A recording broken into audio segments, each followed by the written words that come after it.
আমাদের মেয়েদেরকে, আমাদের মহিলাদেরকে সতী সাধবী হওয়া দরকার এবং তাদেরকে বিশেষ করে নিজের সতীত্বটাকে রক্ষা করার জন্য চেষ্টা করা দরকার।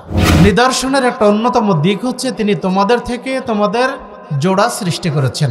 মহিলাদেরকে বিবাহ করা হয় 4টি জিনিস দেখে। তোমাদের জন্য উত্তম সম্পদ হচ্ছে তোমাদের আল্লাহর জিকিরকারী জিহ্বা। তাহলে আমার আপনার স্ত্রী আজকে দেখবেন বিপদে বা অসুখে অথবা কেউ যদি কোথাও অ্যাক্সিডেন্টে শিকার হয়, তাহলে দেখা যাবে সে আগেই কেঁদে কেটে তার অবস্থা খারাপ। কিন্তু বিষয়টা তা হওয়া দরকার নয়। আমি কোনো মানুষের কাছে শুকরিয়া আদায় করব না, আমি কেবল আমার রবের কাছে শুকরিয়া আদায় করব, যিনি আমাকে নিষ্কলুষতা প্রমাণ করেছেন। সুতরাং আয়েশা রাদিয়াল্লাহু আনহার সতীত্বের এটাই হচ্ছে তার অহংকার। আমরা যদি উভয়ে একে অপরের এই অধিকারগুলি আমরা বুঝতে শিখি, তাহলে কখনোই আমাদের পরিবারে কখনো সমস্যা হবে না। আহলে হাদিস আন্দোলন বাংলাদেশ, আসুন পবিত্র কুরআন ও সহিহ হাদিসের আলোকে জীবন গড়ি। আসসালামু আলাইকুম ওয়া রাহমাতুল্লাহি ওয়া বারাকাতুহু। ইন্নাল হামদুলিল্লাহ নাহমাদুহু ওয়া নাস্তাঈনুহু ওয়া নাস্তাগফিরুহু ওয়া নু'মিনু বিহি ওয়া নাতাওয়াক্কালু আলাইহি ওয়া নাউযু বিল্লাহি মিন শুরুরি আনফুসিনা ওয়া মিন সাইয়্যাতি আ'মালিনা।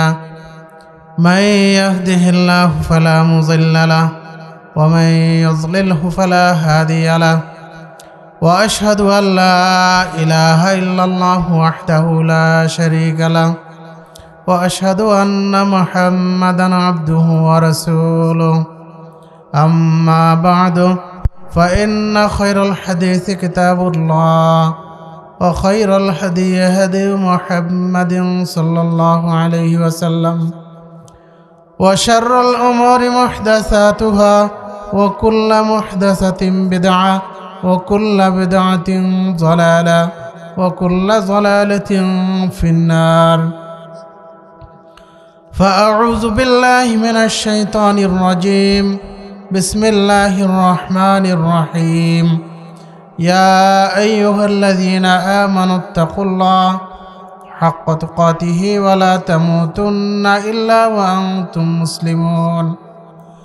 يا أيها الناس اتقوا ربكم الذي خلقكم من نفس واحدة وخلق منها زوجها وبث منهما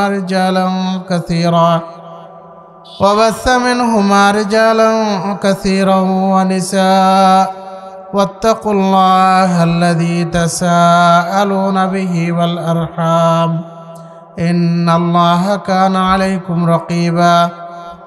يا أيها الذين آمنوا اتقوا الله وقولوا قولا سديدا يصلح لكم أعمالكم ويغفر لكم ذنوبكم ومن يطع الله ورسوله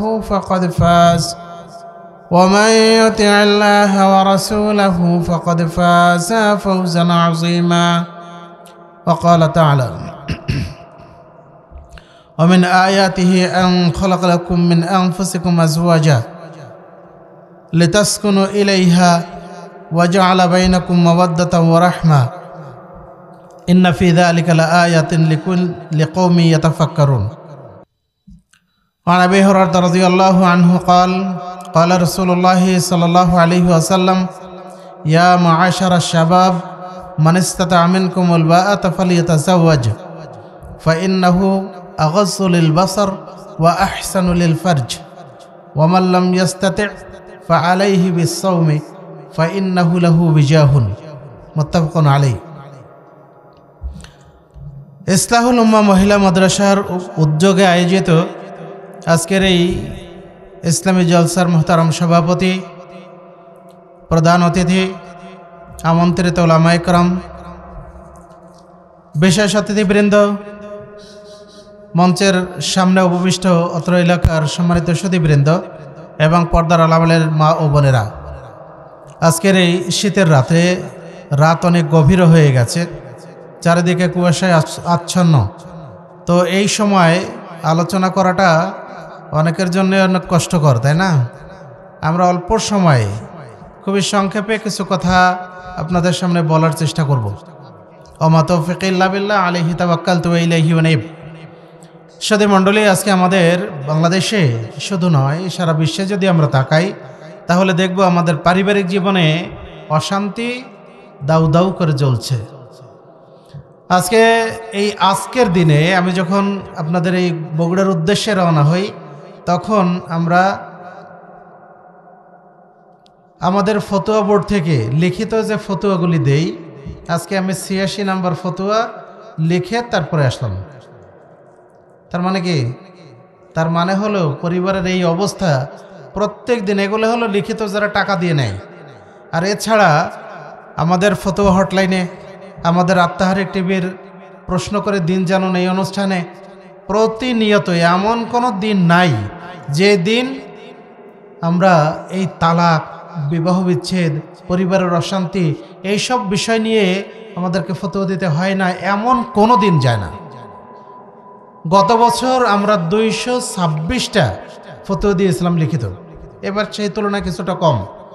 এর একটা কারণ আছে, সেটা হলো নানা ব্যস্ততার কারণে আমাদের এই যে ছেলেরা রাশেদ আছে আমাদের আইটি বিভাগের, এরা সাধারণত এই ফতোয়ার যেগুলি কালেক্ট করতে হয় এরা ফোনগুলি ধরে, এরা যোগাযোগ করে, কিন্তু আবার ব্যস্ততা বেশি হওয়ার কারণে সেটা পারে নাই বলে এবার সংখ্যা কম। তাহলে আমরা যদি হিসাব করি তাহলে দেখা যাবে প্রত্যেক দিন আমাদের লিখিত ফতোয়া যাচ্ছে কমপক্ষে 5 থেকে 7টা গত বছরের হিসাবে। এবছর কিছুটা কম হলেও আমরা সরাসরি মানুষ এসে নিজে শুনে যাচ্ছে, আবার কখনো তারা ফোন করে জেনে নিচ্ছে, কখনো চিঠি লিখছে উত্তর পাচ্ছে। তো এইভাবে করে দেখছি আমাদের পারিবারিক অশান্তি আজকে আমাদের প্রত্যেকটি জায়গায় আজকে ব্যাপকভাবে বৃদ্ধি পেয়েছে। তাহলে আমরা কি করলে আমাদের পরিবারে শান্তি ফিরে আসতে পারে, কি করলে আমাদের পরিবারটা আদর্শ পরিবার হিসেবে গঠিত হতে পারে, আমাদের আজকের আলোচনার বিষয় হচ্ছে সেটা। আল্লাহ যদি তৌফিক দান করেন তাহলে আমরা অত্যন্ত কম সময়ে, অল্প সময়ে আমরা শুধু মৌলিক বিষয়গুলি আপনাদেরকে কিছুটা ধারণা দিয়েই আমরা আমাদের আলোচনা শেষ করব ইনশাআল্লাহ। সতী মণ্ডলী, আল্লাহ বলছেন আমিন আয়াতিহি আন খালাকালাকুম মিন আনফুসিকুম আজওয়াজা ওয়া জাআলা বাইনাকুম মাওয়াদ্দাতা ওয়া রাহমা। আল্লাহ রাব্বুল আলামিনের নিদর্শনের একটা অন্যতম দিক হচ্ছে তিনি তোমাদের থেকে তোমাদের জোড়া সৃষ্টি করেছেন, যাতে করে লিতাসকুনু ইলাইহা, যাতে করে তোমরা তার নিকটে তোমরা প্রশান্তি লাভ করতে পারো, শান্তি পেতে পারো। ওয়া জাআলা বাইনাকুম মাওয়াদ্দাতা ওয়া রাহমা, আর তিনি তোমাদের মধ্যে ভালোবাসা, রহমত, করুণা এগুলি সৃষ্টি করেছেন। ইন্না ফি যালিকা লাআয়াতিন লিকাউমি ইয়াতাফাক্কারুন, এর মধ্যেই যারা চিন্তাশীল মানুষ তাদের জন্য শিক্ষা রয়েছে। সূরা রুম 21 নম্বর আয়াত। তাহলে আল্লাহ রাব্বুল আলামিন মানুষকে সৃষ্টি করেছেন এবং তার জোড়া সৃষ্টি করেছেন এই জন্য যে আন্তরিক প্রশান্তি লাভ করা যায়। মানুষ যখন নানা বিপদে পড়ে তখন সে কিন্তু প্রিয়জনের কাছে তার বিপদ মুসিবত এগুলি প্রকাশ করার জন্য, কিছুটা হালকা হওয়ার জন্য সে তার কাছে ব্যক্ত করে, তাই না? মানুষের জীবনে এমন অনেক ঘটনা থাকে যেগুলি কিন্তু পিতামাতাকে বলা যায় না। কাকে বলা যায়? স্ত্রীকে বলা যায়, তাই না? এমন অনেক কিছু থাকে যেগুলি সমাজের মানুষের কাছে বলা যায় না, কিন্তু স্ত্রীর কাছে বলা যায়। তাহলে সেখানে বলে সেখানে কিন্তু মানুষ শান্তি লাভ করতে পারে। অথচ এই দুইজনের মধ্যে, এই স্বামী স্ত্রী এত মিল মোহব্বত, এর মধ্যে যখন সমস্যা তৈরি হয় তখন মানুষের খাওয়া পড়া ঘুম এসব কিছু হারাম হয়ে যায়, তাই না? যদি দাম্পত্য জীবনে মানুষ অসুখী হয় তাহলে দেখবেন কোনো কিছু ভালো লাগে না। সে যেমন কাজ করতে পারে না, ঠিক তেমনিভাবে তার ছেলেমেয়ের কোনো খোঁজ থাকে না, ঠিক তেমনিভাবে সে তার ব্যবসা বাণিজ্য পরিচালনা করবে এগুলিরও কোনো তার মধ্যে কোনো ইচ্ছা স্পৃহা এগুলি থাকে না। তাহলে এই জায়গাটা আল্লাহ বলছেন লিতাসকুনু ইলাইহা, যাতে করে তোমরা তার নিকটে প্রশান্তি লাভ করতে পারো। এজন্য আল্লাহ রাব্বুল আলামিন কিন্তু আমাদের স্ত্রীদেরকে সৃষ্টি করেছেন কোথা থেকে? মিন আনফুসিকুম, তোমাদের থেকেই সৃষ্টি করা হয়েছে। তাহলে আমাদের থেকে আমাদের স্ত্রীকে সৃষ্টি করা হয়েছে, এর পরেও কিন্তু সমস্যাটা ঘটে। এটা হলো আমাদের মধ্যে নানা ধরনের সমস্যা হওয়ার কারণে এইগুলি, এই বিচ্ছেদ, এই বিরহ, এই যন্ত্রণা এগুলি তৈরি হয়। আমরা সেগুলির দিকে অবশ্যই আমরা আলোকপাত করবো ইনশাআল্লাহ। তার পূর্বে রাসূলুল্লাহ সাল্লাল্লাহু আলাইহি ওয়াসাল্লাম বলছেন, আব্দুল্লাহ ইবনে মাসউদ রাদিয়াল্লাহু আনহু থেকে বর্ণিত, তিনি বলেন রাসূলুল্লাহ সাল্লাল্লাহু আলাইহি ওয়াসাল্লাম বলেছেন, ইয়া মাশারা শাবাব মান ইসতাতা মিনকুমুল বাআতা ফালিয়াতাজাওয়াজ, হে যুবক সম্প্রদায়, তোমাদের যাদের সামর্থ্য আছে তারা বিবাহ করো। ফা ইন্নাহু আগাযযু লিল বাসার, কেননা এটা চোখকে অবনমিত রাখে, নিম্নগামী রাখে। ওয়া আহসানু লিল ফারজ, আর লজ্জাস্থানকে হেফাজত করে। অমাল্লাম ইয়াস্তাতে, যার সামর্থ্য নাই, যার সক্ষমতা নাই, টাকা পয়সা নাই, শারীরিক সক্ষমতা নাই, তার জন্য ফালাইহি বিসসাওম, তার জন্য আবশ্যক হচ্ছে সিয়াম পালন করা। ফাইন্নাহু লাহু বিজাহুন, এটাই হচ্ছে তার আত্মনিয়ন্ত্রণের উপায়। সে নিজেকে এর মাধ্যমেই সে নিজেকে নিয়ন্ত্রণ করতে পারবে। রাসূলুল্লাহ সাল্লাল্লাহু আলাইহি ওয়াসাল্লাম বলছেন, আস-সাওমু জুন্নাতুন, সাওম হচ্ছে ঢাল স্বরূপ, কিসের থেকে? গুনাহ থেকে। তাহলে আমি আপনি সিয়াম পালন করলে নিজেকে এর থেকে বাঁচিয়ে রাখা যায়। আমরা আমাদের পরিবারে আমরা দীর্ঘ আলোচনায় না যাই, আমরা মূল আলোচনায় চলে আসি। আমাদের পরিবার পরিজন যখন আমরা নিজেরা পারিবারিক জীবনে প্রবেশ করতে যাই, তখন আমরা একজন মহিলাকে বিবাহ শাদী করি, তাই না? কিন্তু এই বিবাহ শাদী করার ক্ষেত্রে আমাদের অভিভাবকরা, এমনকি আমাদের পাত্ররা যে জিনিসটা দেখেন সেটা হলো বেশি করে তার সম্পদ আছে কিনা, তার বাপের জায়গা জমি আছে কিনা, বড় ব্যাংক ব্যালেন্স আছে কিনা, ব্যবসা বাণিজ্য আছে কিনা, এটাই কিন্তু বেশি করে তারা খেয়াল করে। রাসূলুল্লাহ সাল্লাল্লাহু আলাইহি ওয়াসাল্লাম সেই কথা বলেছেন, তুনকাহুল মারআতু লিআরবাইন, মহিলাদেরকে বিবাহ করা হয় চারটি জিনিস দেখে। লি জামালিহা, তার সৌন্দর্য দেখে, ওয়ালি হাসাবিহা, তার বংশ দেখে, ওয়ালি দীনিহা, তার দিনদারি দেখে। ফাসফার বিজাতির দিন, তোমরা দিনদারিকে অগ্রাধিকার দাও। তারিবাত ইয়াদাকা, তা না হলে তোমার হাত ধুলায় ধূসরিত হোক, তুমি ক্ষতিগ্রস্ত হও। তাহলে রাসূলের নির্দেশ হচ্ছে তুমি দিনদারিকে অগ্রাধিকার দাও। কিন্তু আমরা কি দিনদারিকে অগ্রাধিকার দেই? আমরা দেখি যখন কোনো মেয়ে বিবাহ শাদী করতে যায় তখন দেখে ছেলের সরকারি চাকরি আছে কিনা, তাই না? ছেলের সরকারি চাকরি আছে কিনা। আমরা যখন রাজশাহী বিশ্ববিদ্যালয়ে 96 সালে ভর্তি হই, তখন আমাদের বন্ধুরা আলোচনা করত যে বিশ্ববিদ্যালয়ের মেয়েরা প্রথম স্বপ্ন দেখে সে যদি বিবাহ শাদী করে তাহলে দেশের কোনো মন্ত্রীকে বিয়ে করবে। বুঝতে পারছেন? মন্ত্রী। কিন্তু 1 বছর 2 বছর যায়, তখন চিন্তা করে বিবাহ তো হলো না, তাহলে যা হোক একজন সরকারি চাকরিজীবী পেলেই হবে। কিন্তু দেখা গেল যে সে অনার্স 4 বছর শেষ করে ফেলছে, এবার মাস্টার্সে উঠেছে, বয়স তার কিন্তু 25-26 হয়ে গেছে। তখন সে চিন্তা করে সরকারি চাকরিজীবী তো পেলাম না, তাহলে কি করতে হবে? এখন একটা পাইলেই হয়। বুঝতে পারছেন? অবস্থাটা কিন্তু তাই হয়।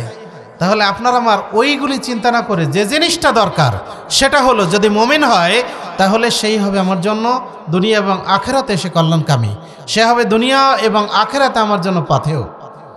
সাউবান রাদিয়াল্লাহু আনহু থেকে বর্ণিত, তিনি বলেন, রাসূলুল্লাহ সাল্লাল্লাহু আলাইহি ওয়াসাল্লামকে আমরা বললাম, হে আল্লাহর রাসূল, আপনি যদি আমাদেরকে বলতেন যে কোন সম্পদ আমাদের জন্য উত্তম, তাহলে আমরা সেটা সংরক্ষণ করতাম। রাসূলুল্লাহ সাল্লাল্লাহু আলাইহি ওয়াসাল্লাম বললেন, আফজালুহু লিসানুন যাকিরুন, তোমাদের জন্য উত্তম সম্পদ হচ্ছে তোমাদের আল্লাহর জিকিরকারী জিহ্বা, ওয়া কলবুন শাকিরুন, আল্লাহর শুকরিয়া জ্ঞাপনকারী অন্তর, ওয়া যাওজাতুন মুমিনাতুন তুঈনুহু আলা ঈমানিহি, আর তোমাদের মুমিনা স্ত্রী যে তোমাদেরকে ঈমানের কাজে সহযোগিতা করে। তাহলে কোন স্ত্রী আমাদের? যে স্ত্রী আমাকে ঈমানের কাজে সহযোগিতা করবে। তাহলে যে স্ত্রী দিনদার নয়, যে স্ত্রী ঈমানদার নয়, সে কি আমাকে ঈমানের কাজে সহযোগিতা করবে? অবশ্যই নয়।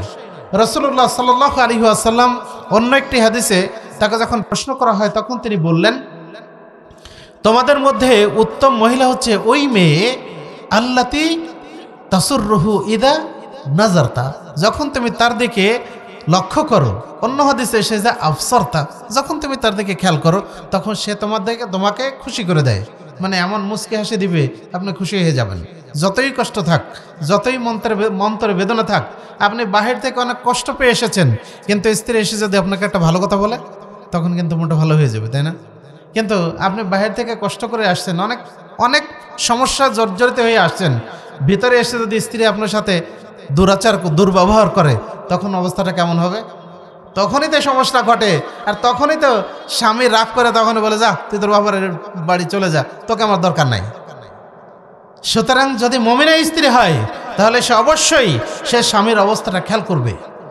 সুতরাং আপনাকে আমাকে চিন্তা করতে হবে, আমি বিয়ে শাদী করার ক্ষেত্রে সম্পদের চেয়ে সবচেয়ে বড় সম্পদ যেটা, সেটা হলো রাসূলুল্লাহ সাল্লাল্লাহু আলাইহি ওয়াসাল্লাম বলছেন, আদ-দুনিয়া কুল্লুহা মাতা ওয়া খায়রু মাতা'আদ দুনিয়া আল মারাতু সালিহা, এই দুনিয়ার সব জিনিস হচ্ছে ভোগ্য বস্তু, কিন্তু এর মধ্যে সর্বোত্তম সম্পদ হচ্ছে সতী সাধবী স্ত্রী। তাহলে সেই সতী সাধবী স্ত্রী আপনার আমার বিয়ে করা দরকার, তাই না?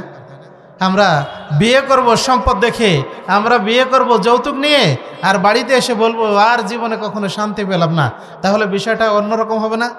আপনি প্রথমেই তো ভুল করেছেন, তা শান্তি কোত্থেকে আসবে? সুতরাং আপনার প্রথমেই চিন্তা করতে হবে আমি কেন বিবাহ করছি। সুতরাং আপনি প্রথমেই চিন্তা করব আমার বিবাহ করার উদ্দেশ্যটা কি। রাসূলুল্লাহ সাল্লাল্লাহু আলাইহি ওয়াসাল্লাম সহিহ মুসলিমের 1006 নম্বর হাদিসে আল্লাহ রাসূল সাল্লাল্লাহু আলাইহি ওয়াসাল্লাম বলছেন, ওফি বুজআই আহাদিকুম সাদাকা, তোমাদের কারো জৈবিক চাহিদা পূরণ করাটাও তোমাদের জন্য নেকি রয়েছে। সাহাবায়ে কেরাম বললেন, আল্লাহ রাসূল, আমাদের কেউ তার জৈবিক চাহিদা পূরণ করবে, এতেও তার নেকি রয়েছে? তখন রাসূল বললেন যে সে যদি তার এই চাহিদাটা সে যদি অন্যায় জায়গায় ব্যবহার করে তাহলে কি তার গুনাহ হবে না? তখন সাহাবায়ে কেরাম বললেন, হে আল্লাহ রাসূল, অবশ্যই তার গুনাহ হবে। রাসূল বললেন, সে যে এই বৈধ জায়গা ব্যবহার করেছে এই জন্য তার নেকি রয়েছে। সুবহানাল্লাহ বিহামদিহি।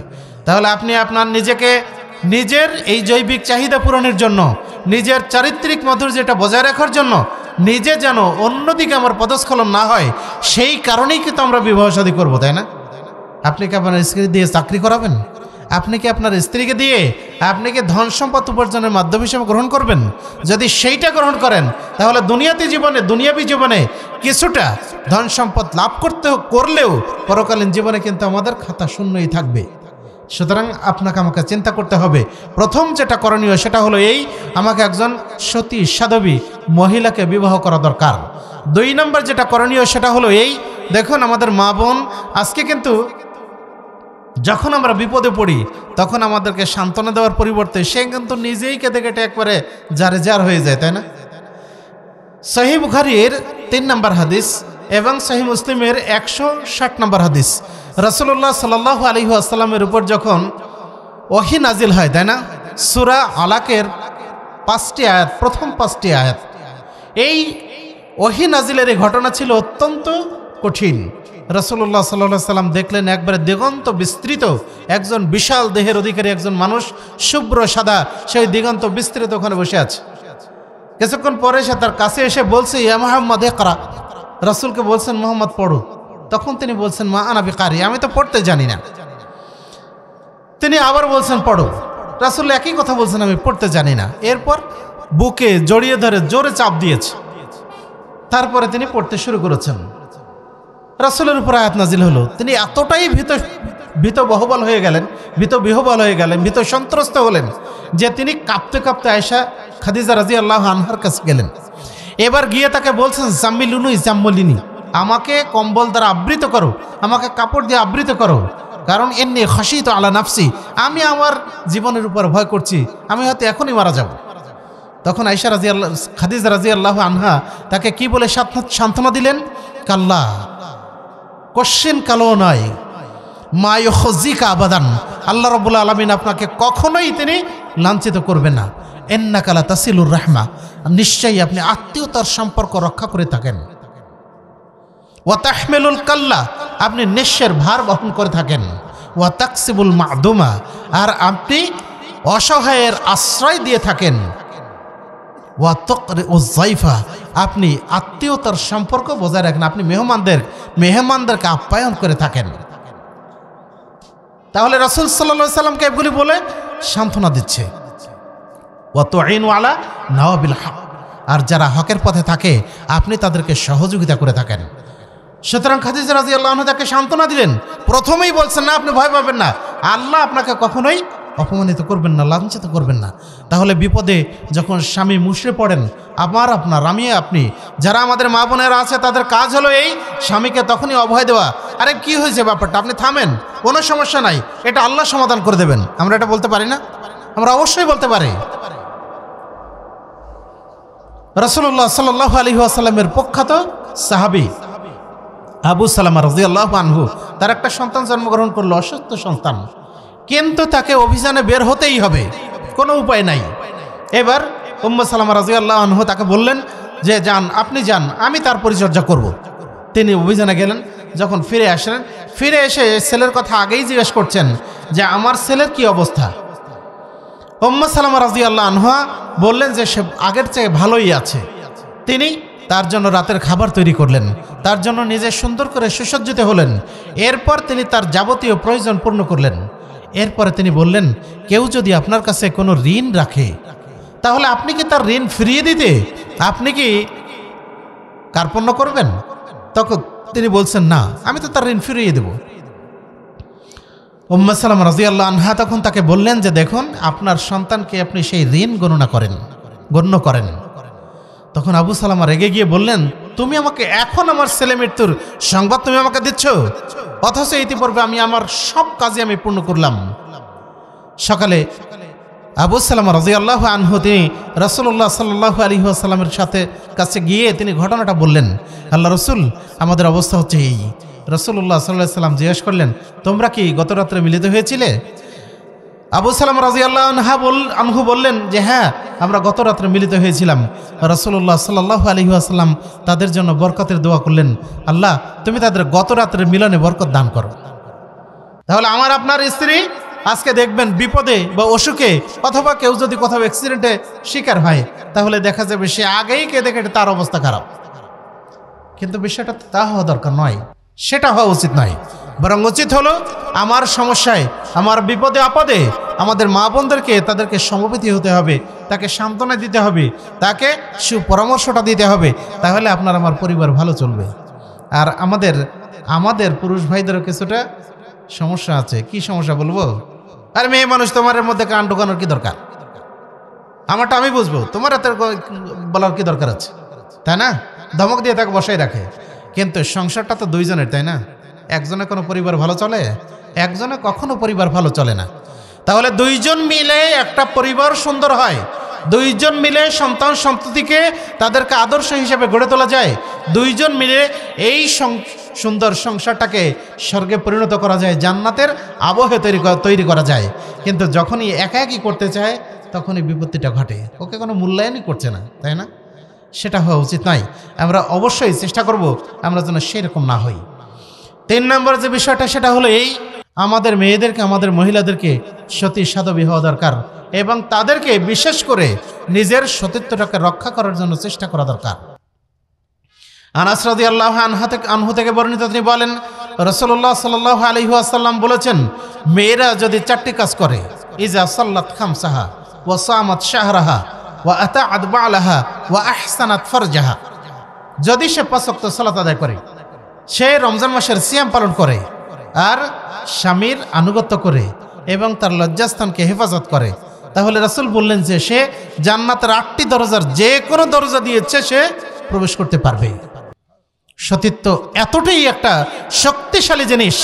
ইব্রাহিম আলাইহিস সালাম যখন সারাকে নিয়ে সফর করছেন, তিনি তার দেশ থেকে তিনি কেনানের দিকে হিজরত করছেন। এবার সেই দেশের অত্যাচারী বাদশা সে সারাকে ধরে নিয়ে যাচ্ছে তার স্বার্থ চরিতার্থ করার জন্য, কুকর্ম করার জন্য। এবার সারা 2 রাকাত সালাত আদায় করলেন, আল্লাহর কাছে দোয়া করলেন, আল্লাহুম্মা ইন কুনতা তা'লামু, হে আল্লাহ তুমি যদি জেনে থাকো, আন্নী আমানতু বিকা ওয়া বিরাসূলিক, হে আল্লাহ আমি তোমার উপর ঈমান এনেছি এবং তোমার রাসূলের উপর ঈমান এনেছি, যদি তুমি এটা জেনে থাকো তাহলে ফালা তুসাল্লিত আলাইয়াল কাফির, আল্লাহ তুমি এই কাফেরকে আমার উপরে ক্ষমতা দিও না। তার মানে সে যেন আমার সতীত্ব নষ্ট করতে না পারে, আল্লাহ তুমি একে ক্ষমতা দিও না। কাফের ওখানে পড়ে গিয়ে সে গঙ্গাতে শুরু করলো। সারা রাদিয়াল্লাহু আলাইহা সালাম তিনি মনে করলেন, যদি এই বাচ্চা মারা যায় তাহলে লোকেরা বলবে যে কোন শয়তানি, কোন ডাইনি আমাদের রাজাকে মেরে ফেলেছে। তখন তিনি আল্লাহর কাছে দোয়া করলেন, আল্লাহ তুমি একে ভালো করে দাও, যাতে করে তার লোকেরা আমাকে এই অপবাদ না দেয়। আল্লাহ তাকে ভালো করে দেন। সে 2বার 3বার আবার চেষ্টা করেছে, তার একই অবস্থা হয়েছে। এরপরে সে যখন ব্যর্থ হলো, তখন সে তার লোকজনকে বলছে, কোন শয়তানিকে আমার কাছে ধরে নিয়ে আসলে, যাও ওকে ইব্রাহিমের কাছে ফেরত দিয়ে আসো, আর এই হাজেরাকে ওকে উপহার দাও। তাহলে একদিকে বলছে শয়তানি, আর একদিকে উপহার দিচ্ছে। এটা কে করেছেন? আল্লাহ করেননি। সুতরাং সতীত্ব বজায় রাখলে একজন নারী তার মধ্যে এই শক্তি তৈরি হতে পারে, আল্লাহ তাকে সহযোগিতা করতে পারেন। আয়েশা রাদিয়াল্লাহু আনহা বনি মুস্তালিকের যুদ্ধে তিনি সেখানে অংশগ্রহণ করেছিলেন। তিনি প্রাকৃতিক প্রয়োজন সারার জন্য চলে গেলেন, আর সেখানে গিয়ে তার হাতটা হারিয়ে গেল। এবার তিনি ওই হাতটা খোঁজার জন্য চলে গেলেন, ফিরে এসে দেখলেন গলায় হাত দিয়ে যে হাতটা নাই। তখন তিনি মনে করলেন যে নিশ্চিত যেখানে আমি আমার প্রাকৃতিক প্রয়োজন সেরেছি সেখানে হয়তো আমার এই হাতটা হারিয়ে গেছে।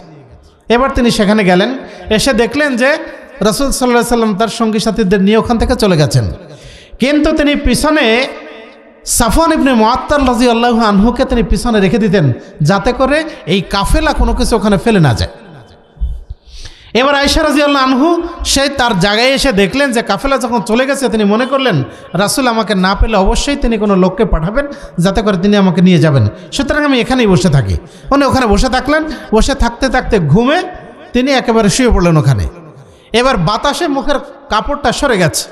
সাফওয়ান ইবনে মুআত্তাল রাদিয়াল্লাহু আনহু তিনি এসে দেখছেন যে আয়েশা সে এখানে শুয়ে আছে। যেহেতু পর্দার আয়াতের আগে শৈশবে সাফওয়ান রাদিয়াল্লাহু আনহু তাকে দেখেছিলেন, দেখেই চিনে ফেললেন যে আয়েশা এখানে কেন। তিনি তখন পড়লেন ইন্না লিল্লাহি ওয়া ইন্না ইলাইহি রাজিউন। তিনি শুধু এই আওয়াজটা এইটা পড়েছেন, আর এই আওয়াজ আয়েশার কানে প্রবেশ করার সাথে সাথেই উঠে বসেছেন আর নিকাবটা মুখে তিনি টেনে দিয়েছেন। এই ছিল ঘটনা। এরপর সাফওয়ান উটটা বসালেন আর তিনি ওর পেটে চড়ে বসলেন। সাফওয়ান রাদিয়াল্লাহু আনহু উটের রশি ধরে টেনে সামনে নিয়ে গেলেন। যখন কাফেলার সাথে মিলিত হলেন আর সবাই রটিয়ে দিল যে আয়েশা সাফওয়ানের সাথে কুকর্ম করার জন্য ওখানে থেকে গেছে, নাউজুবিল্লাহ মিন যালিক, তাই না?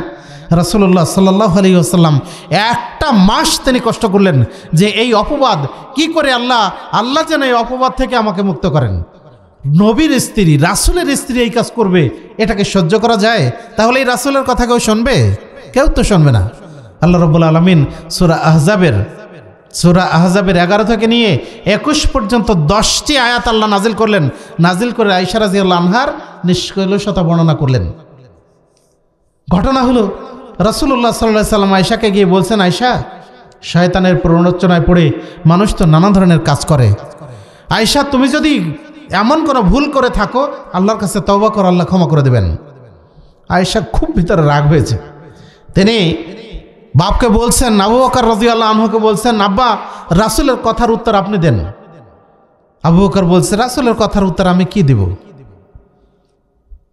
এবার মাকে বলছেন, উম্মে রোমান, তাকে বলছেন, মা, রাসূলের কথার উত্তর দেন। তখন তিনি বলছেন, আমি রাসূলের কথার কি উত্তর দেব? আমার তো কোনো উত্তর জানা নাই। এবার আয়েশা বলছেন, আল্লাহ রাসূল, যে কথা আপনারা শুনেছেন এটা আপনার অন্তরে বদ্ধমূল হয়ে গেছে। যদি আমি এখন বলি যে আমি এই দোষে আমি দুষ্ট নই, তারপর আপনারা এটা বিশ্বাস করবেন না, অথচ আল্লাহ জানেন যে আমি নিষ্কলুষ। আবার আমি যদি স্বীকার করি যে হ্যাঁ আমি এই দোষ করেছি, তাহলে এটা মিথ্যা বলা হবে। সুতরাং আমি এই ইয়াকুব আলাইহিস সালামের মতো ওই কথাই বলবো, আল্লাহুল মুস্তাআনু আলা মা তাসিফুন। আল্লাহ আমাদের জন্য সর্বোত্তম সহযোগিতাকারী, তিনিই আমাদেরকে সহযোগিতা করবেন। আয়েশা রাদিয়াল্লাহু আনহা ধৈর্য ধারণ করলেন। এরপরে এই আয়াত নাজিল হলো। এবার আবু বকর, উম্মে রোমান বলছেন, যাও রাসূলুল্লাহ সাল্লাল্লাহু আলাইহি সাল্লামের কাছে গিয়ে তোমার শুকরিয়া জ্ঞাপন করো। আয়েশা তখন রাগে ফেটে পড়ছেন, না, আমি কখনোই আমি কোনো মানুষের কাছে শুকরিয়া আদায় করব না, আমি কেবল আমার রবের কাছে শুকরিয়া আদায় করব, যিনি আমাকে নিষ্কলুষতা প্রমাণ করেছেন। সুতরাং আয়েশা রাদিয়াল্লাহু আনহার সতীত্বের এটাই হচ্ছে তার অহংকার। যদি মানুষ সৎ থাকে, যদি সে হকের উপর থাকে, তাহলে অবশ্যই আল্লাহ তাকে নিষ্কলুষ হিসাবে তাকে প্রমাণ করেই ছাড়েন, তাই না?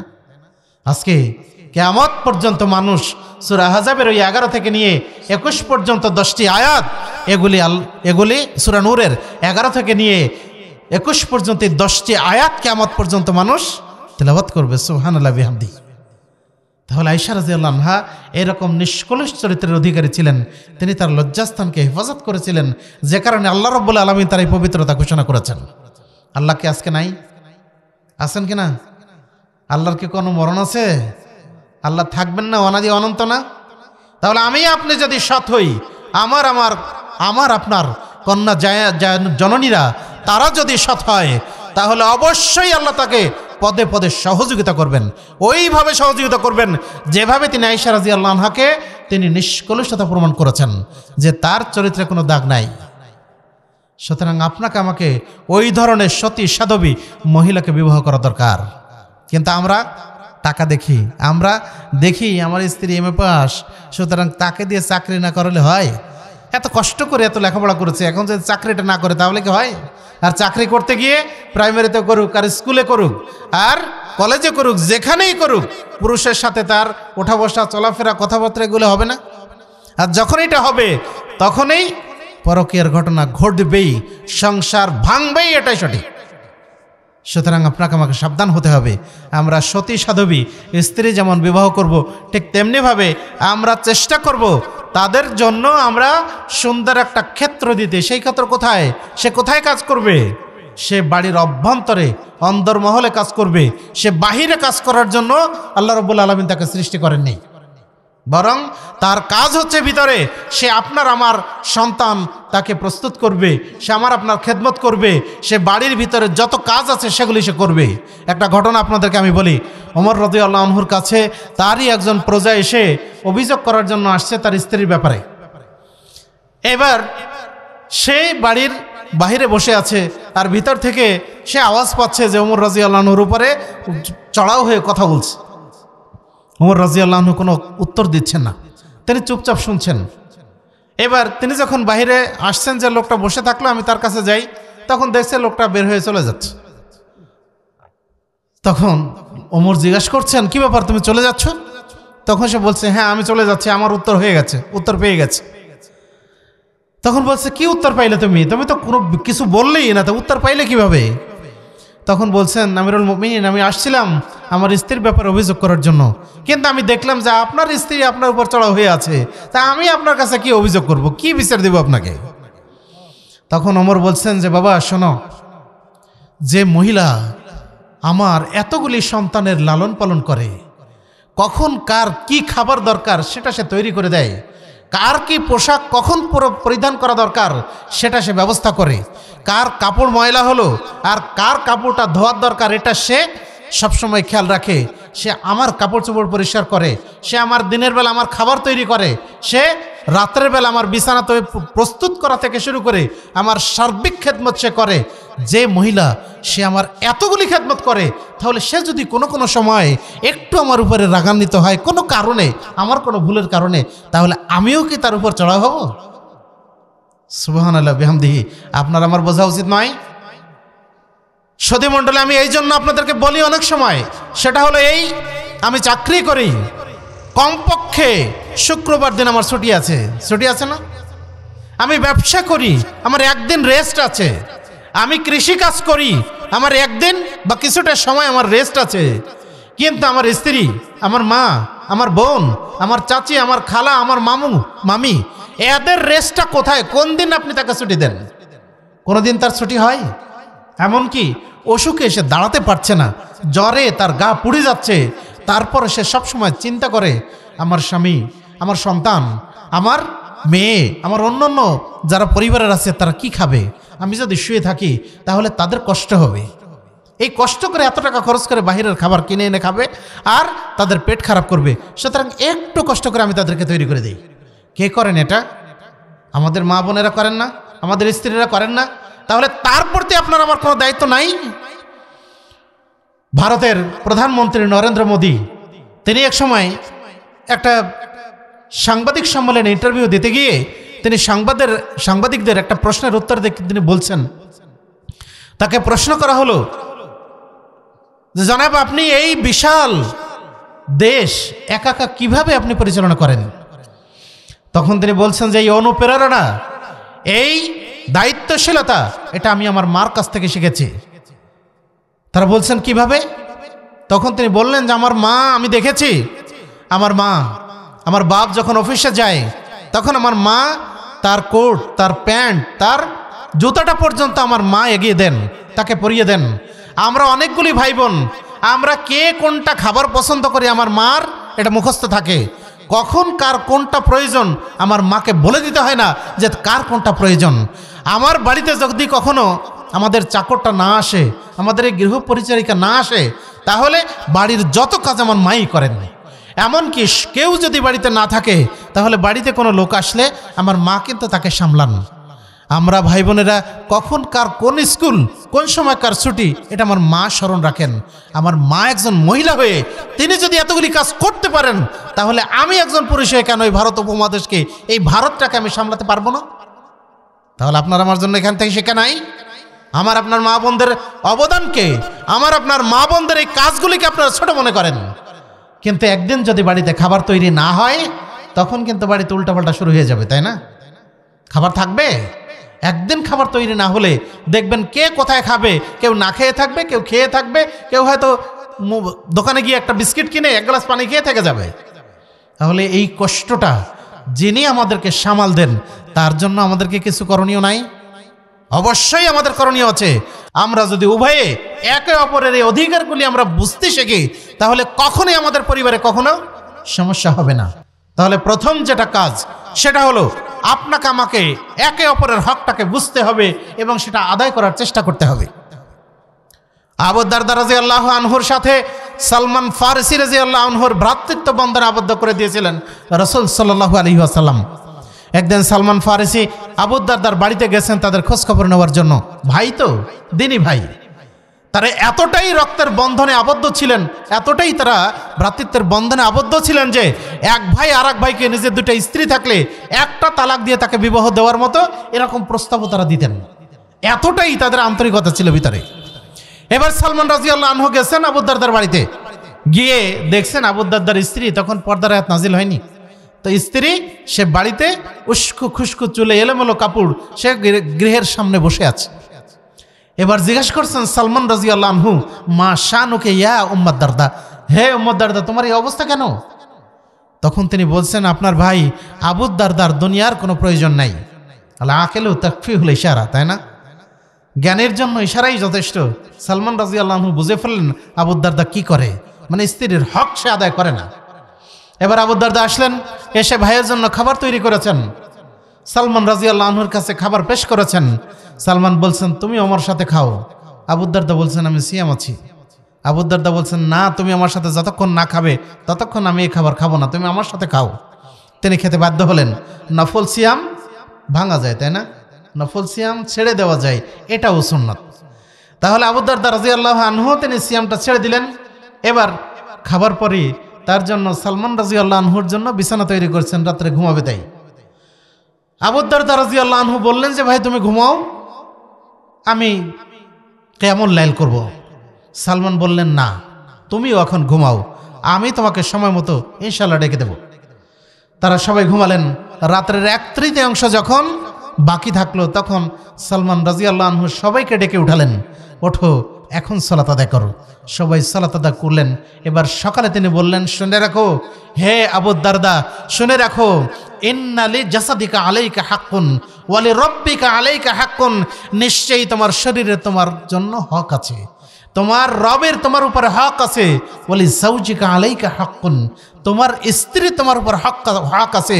ফাতি কুল্লাতি হাক্কিন হাক্কাহু, সুতরাং প্রত্যেকের হক তুমি যথাযথভাবে আদায় করে দাও। আপনি অন্যের স্ত্রীকে অথবা তরুণ ভাইরা অন্য মেয়েকে আই লাভ ইউ বলতে পারেন না, আপনি আপনার স্ত্রীকে একবার বলতে পারেন না? শরম লাগে? এটা বলতে শরম লাগে আপনার? আপনি বলতে পারেন না ওকে একবার, আমি তোমাকে ভালোবাসি, আমি তোমাকে হৃদয়ের চেয়ে ভালোবাসি? আপনি একবার বলবেন, ও 7 বার বলবে। আপনি তাকে একবার মুখে বলবেন, আর সে পারলে তার কলিজাটা কেটে আপনাকে খাওয়াবে। সুতরাং আপনি এটা পারেন না। তাহলে আপনি ওর হকটা আপনি আদায় করেন, আপনার হক আপনি পরিপূর্ণ পাবেন। আপনি সমাজে আপনার পরিবারে আপনি শান্তি বৃদ্ধি করতে চান, অথচ নিজেরটা আপনি পরিপূর্ণরূপে আদায় করেন, আপনি আপনার স্ত্রীর হক কখনো আপনি আদায় করার চেষ্টা করেন না। আপনি যখন অসুস্থ থাকেন, স্ত্রী আপনার সব কাজই করে, এমনকি আপনি গোসল করে লুঙ্গিটা ফেলে রেখে আসছেন, কে ধোয়? আপনি কি আবার নতুন করে আবার যান ধুইতে? ওইটা কে ধোয়? আপনার স্ত্রী ধোয় না? আপনার কাপড়টা ময়লা আছে, কে ধোয়? আপনার স্ত্রী ধোয় না? তাহলে সে যখন অসুস্থ, আপনি তার কাপড়টা ধুয়ে দিলে আপনার মান সম্মান চলে যাবে? আপনি এই কাজটা কেন করেন না? এটা করতে পারেন না? আপনি আয়েশা রাদিয়াল্লাহু আনহা বলছেন, রাসূলুল্লাহ সাল্লাল্লাহু আলাইহি ওয়াসাল্লাম তোমাদের মতোই মানুষ ছিলেন, তিনি পরিবারের সব কাজই তিনি নিজ হাতে করতেন, অতঃপর যখন আজান হতো তখন তিনি সালাত আদায় করতে চলে যেতেন। আল্লাহর নবী সাল্লাল্লাহু আলাইহি ওয়াসাল্লাম এই পৃথিবীর সর্বশ্রেষ্ঠ মানুষ, যিনি সব নবীদের শিরোমণি, যিনি সর্বশ্রেষ্ঠ রসুল এবং সর্বশেষ রসুল, যার পরে আর কোনো নবী রাসূল আসবেন না, তিনি যদি তার পরিবারের কাজ করতে পারেন, আপনি আমি পরিবারের কাজ করতে সমস্যাটা কোথায়? আমরা একটু তাকে সহযোগিতা করতে পারি না? এটা করতে সমস্যা কোথায়? আয়েশা রাদিয়াল্লাহু আনহা বলছেন, রাসূলুল্লাহ সাল্লাল্লাহু আলাইহি সাল্লাম তিনি নিজে তার কাপড় সেলাই করতেন, তিনি দুধ দহন করতেন, তিনি তার জুতায় তালি লাগাতেন, এমনকি তিনি পরিবারের সব কাজই তিনি করতেন। তাহলে আমি আপনি পরিবারের কিছু কাজ, আমার বাহিরের কাজ বাদ যখন থাকে না, আমি যখন বাড়িতে অবস্থান করি, তখন কি আমি আমার স্ত্রীকে, আপনি আপনার স্ত্রীকে একটু সহযোগিতা করতে পারেন না? আপনি আপনার মার জন্য কিছুটা সহযোগিতা আপনি করতে পারেন না? যদি আপনি এটা করেন, আপনার পরিবারে অবশ্যই শান্তি বৃদ্ধি পাবে না? যখন আপনার কাছ থেকে সবসময় আপনার স্ত্রী কটু কথা শোনে, আপনার স্ত্রী যখনই আপনার কাছ থেকে সবসময় গালমন্দ পায়, তখনই সে চিন্তা ভাবনা করে, অমুকের স্ত্রীকে দেখি, অমুকের স্বামীকে দেখি, তারা তো ভালোই থাকে, তাদের মধ্যে আন্তরিকতার অভাব নেই, অথচ আমার স্বামী আমাকে একটু কখনো ভালোবাসা দেখায় না। তাহলে কি হবে? সে অন্যের দিকে ঝুঁকে পড়বে, অবশ্যই ঝুঁকে পড়বে। আজকের আমাদের সমাজে যতগুলি পরকীয়ার ঘটনা ঘটে, এইসব কারণ থেকে ঘটে। যখন সে তার যথাযথ চাহিদা সে না পায়, তখনই সে আরেক দিকে ঝুঁকে যায়। আপনি আমি অনেকেই বাহিরে গিয়ে সময় কাটাতে পারি, কিন্তু আমাদের মা বোনদের সময় কাটানোর সুযোগটা কোথায়? সুযোগ আছে? ও তো বাড়ির চার দেওয়ালের মধ্যে থাকে। তাহলে তাকে আপনাকে আমাকে সময় দিতে হবে, যাতে করে সে অন্যদিকে যাওয়ার সুযোগ না পায়। যখন আমরা এটা করব, তখন কিন্তু সে অন্যদিকে যাবে না। আপনার আমার পরিবারে শান্তি শৃঙ্খলা এগুলি বৃদ্ধি পাবে। সদীমণ্ডলী, রাসূলুল্লাহ সাল্লাল্লাহু আলাইহি ওয়াসাল্লাম তিনি এমন মানুষ ছিলেন যে তিনি অন্যের দোষ ত্রুটি তিনি ক্ষমা করে দিতেন। রাসূলুল্লাহ সাল্লাল্লাহু আলাইহি সাল্লাম আয়েশা রাদিয়াল্লাহু আনহার বাড়িতে আছেন, তখন হাফসা রাদিয়াল্লাহু আনহা তার জন্য পেয়ালাতে করে খাবার পাঠিয়েছেন। পরিচারিকা দিয়ে যখন খাবার পাঠিয়েছেন, আয়েশা রাদিয়াল্লাহু আনহা দেখে খুব রাগ করছেন, আর ওর হাতে ধাক্কা দিয়েছেন, আর পেয়ালাটা পড়ে ভেঙে গেছে। রাসূল সাল্লাল্লাহু আলাইহি ওয়াসাল্লাম মুস্কি হাসলেন আর বললেন, তোমাদের মায়ের গায়ের হাতে লেগেছে, আত্মসম্মান বোধে লেগেছে। রাসূল তার বাড়িতে আসছে আর অন্য খাবার পাঠাবে, এটা হতে পারে না, তাই না? ওটার আত্মসম্মান বোধে বাড়ছে। রাসূলুল্লাহ সাল্লাল্লাহু আলাইহি ওয়াসাল্লাম তখন মুস্কি হাসলেন, আর আয়েশা রাদিয়াল্লাহু আনহা পেয়ালা ভেঙে ফেলেছেন, তার পরিবর্তে আর একটা নতুন পেয়ালা তিনি হাফসার কাছে দিয়ে পাঠিয়ে দিলেন। তাহলে এই যে ত্রুটি, এই যে ভুল তো করেছেন, তাই না? রাসূল তাকে কিছু বলেননি। তাহলে আপনার আমার স্ত্রী যখন ভুল করে, আপনি সাথে সাথেই হাতে ওই যে গরু তাড়ানো যে লড়ি আছে, এটা কি বলেন আপনারা, লাঠি থাকে না, আপনি ওইটা দিয়ে বাড়ি শুরু করে দিলেন। ও কি মানুষ না? তাহলে আপনার আমার কি করা দরকার? আপনাকে আমাকে উচিত কিছুটা ক্ষমা করে দেওয়ার দরকার। আল্লাহ রাব্বুল আলামিন বলছেন, খুযিল আফওয়া ওয়া আমরু বিল মা'রুফ, তুমি ক্ষমাশীলতার এই গুণ অবলম্বন করো আর মানুষকে সৎ কাজের নির্দেশ দাও। আনাস রাদিয়াল্লাহু আনহু বলছেন, খাদামতুন নবী সাল্লাল্লাহু আলাইহি ওয়াসাল্লাম 10 সিনিন, আমি রাসূলুল্লাহ সাল্লাল্লাহু আলাইহি ওয়াসাল্লামের খেদমত করেছি কয় বছর? 10 বছর। কিন্তু কখনোই তিনি বলেন নেই লাম ইয়াকুল কাত্তুন উফিন, তিনি কখনোই উফ শব্দটা তিনি উচ্চারণ করেননি। এমনকি তিনি কখনো বলেননি, আনাস তুমি এই কাজটা কেন করেছো, অথবা তুমি এটা কেন করনি। রাসূলুল্লাহ সাল্লাল্লাহু আলাইহি সাল্লামের উম্মত হিসেবে আমি আপনি, আমার আবার স্ত্রী, যে তার পরিবার পরিজনকে ছেড়ে আপনার ভালোবাসা, আপনার মহব্বতে আপনার বাড়িতে এসেছেন, তাহলে আপনি কি তাকে আপন করে নিয়ে তার ভুল ত্রুটিগুলি আপনি ভালোভাবে, আপনি সুন্দর করে তাকে বুঝিয়ে দিতে বলতে পারেন না যে তোমার এই কাজটা এইভাবে না বলে তুমি যদি এইভাবে করতে তাহলে অনেক ভালো হতো? আপনি এইভাবে বলতে পারেন না? আপনার বোন হলে আপনি কি পারতেন তাকে ওইভাবে মারতে? আপনার যদি মেয়ে হতো, আপনি কি পারতেন তাকে ওইভাবে মারতে? তাহলে সেও তো একজনের মেয়ে, সে তো একজনের বোন। আপনি কেন ওই দিকটা চিন্তা করেন না? আজকে আমাদের পরিবারে শ্বশুর শাশুড়ির সাথে পুত্রবধূর অমিল থাকে, কেন, কি জন্য থাকবে? অথচ আপনি এই শ্বশুর ওই মেয়েটাকে আপনার ছেলের জন্য আপনি নির্বাচন করে খোঁজখবর নিয়ে তাকে আপনি বিবাহ করে নিয়ে আপনার ছেলের জন্য এনেছেন। তাহলে যে মেয়েটা তার পরিবার পরিজনের সবাইকে ছেড়ে আপনাদেরকে দেখে এখানে আসলো, আপনি তার কাজকাম কোনোটাই দেখতে পারেন না। মানে যাকে দেখতে নারী তার চলন বাঁকা, আর যাকে পছন্দই হয় না সে যা করে তাতেই ভুল হয়। কেন? এটা কেন? যদি আপনার মেয়ে অন্য জায়গায় সে বিবাহ বন্ধনে আবদ্ধ হয়, তাহলে তার সাথে যদি ওই আচরণ করে আপনি সহ্য করবেন? আপনি তো সহ্য করবেন না। তাহলে আপনার কি করণীয়? আপনার করণীয় হলে তাকে মেয়ে মনে করে আপনি তার ভুলগুলি ধরিয়ে দেন, তাকে আদরে স্নেহে তাকে ভালোবাসা দিয়ে, মেয়ের ভালোবাসা দিয়ে তাকে আপনি কাছে টেনে নেন। সে আপনার যাবতীয় প্রয়োজন পূর্ণ করে দেবে, ইনশাল্লাহ। দেবে না? ইনশাল্লাহ দেবে। কিন্তু আমি আপনি যখনই তার ভুল হয়, আরে বউ আবার ভুল করবে কেন? তাহলে বউ কি মানুষ না? পুত্রবধূ মানুষ না? সুতরাং আপনার আমার চিন্তা করতে হবে আমি তাকে কিছুটা ক্ষমা করে দিই, তাহলে সে ইনশাল্লাহ আস্তে আস্তে শুধরে যাবে। আমরা এটা চেষ্টা করব। 4 নম্বর যে বিষয়টা সেটা হলো এই, আমরা আমাদের স্ত্রীদের সাথে উত্তম আচরণ, যেটা ইতিপূর্বেই বললাম, এটা আমরা অবশ্যই করব। দেখুন রাসূলুল্লাহ সাল্লাল্লাহু আলাইহি ওয়াসাল্লাম বলছেন, তাহাদ্দু তাহাব্বু, তোমরা পরস্পরকে হাদিয়া দাও, মহব্বত বৃদ্ধি পাবে। তাহলে আপনি আপনার বন্ধুর জন্য, আপনি আপনার বান্ধবীর জন্য হাদিয়া দিতে পারেন, তাহলে আপনার স্ত্রীর জন্য কি আপনি একটা হাদিয়া দিতে পারেন না? আপনি তাকে খুশি করার জন্য আপনি কি একটা 500 টাকা দিয়ে শাড়ি কিনে এনে তাকে বলতে পারেন না, যেটা আমি তোমার জন্য স্পেশালি আমি তোমার জন্য কিনে নিয়ে আসছি? আপনি বলতে পারেন না? তাহলে আপনি যদি এটা করেন, তার প্রয়োজন আছে, কিন্তু প্রয়োজনের কথাটা সে আপনাকে বলে না, কিন্তু আপনার তো বোঝা উচিত যে আমি তার জন্য একটা জিনিস একটা এক্সট্রাই দিলাম না, সমস্যা কি? আপনার ঈদের সময় আপনি একটা শাড়ি দেওয়ার কথা, আপনি 2টা দিলে আপনার কি গুনাহ হবে? যদি আপনার সামর্থ্য থাকে, আপনি পারেন না দিতে, এর মাধ্যমেই আপনার আমার পরিবারের মধ্যে শান্তি শৃঙ্খলা এগুলি বৃদ্ধি পাবে, পরিবারের শান্তি অবশ্যই বজায় থাকবে। কিন্তু দেখেন আমরা একে অপরের অধিকারটা এভাবে বুঝতে চাই না। তার যে প্রয়োজন আছে, তার যে কিছু শখ আছে, তার যে কিছু আহ্লাদ আছে, এগুলি আমরা বুঝতে চাই না, ফলে আমাদের মধ্যে এই সমস্যাগুলি হয়। আমরা যদি বুঝতে শিখি তাহলে ইনশাল্লাহ এই সমস্যাগুলি কখনোই হবে না।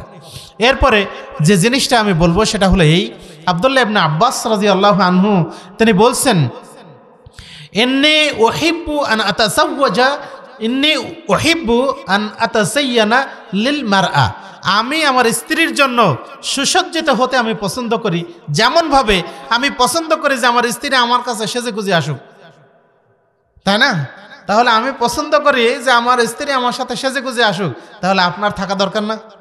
আপনি চুলগুলি পরিপাটি না করে, আপনি সুন্দর পোশাক না পরে যখন বাইরে যাবেন, পার্টিতে যাবেন, তখন সুন্দর পোশাক পরবেন। বাড়িতে মাঝে মাঝে কি এগুলি পরা যায় না? এগুলি পরা যায় না।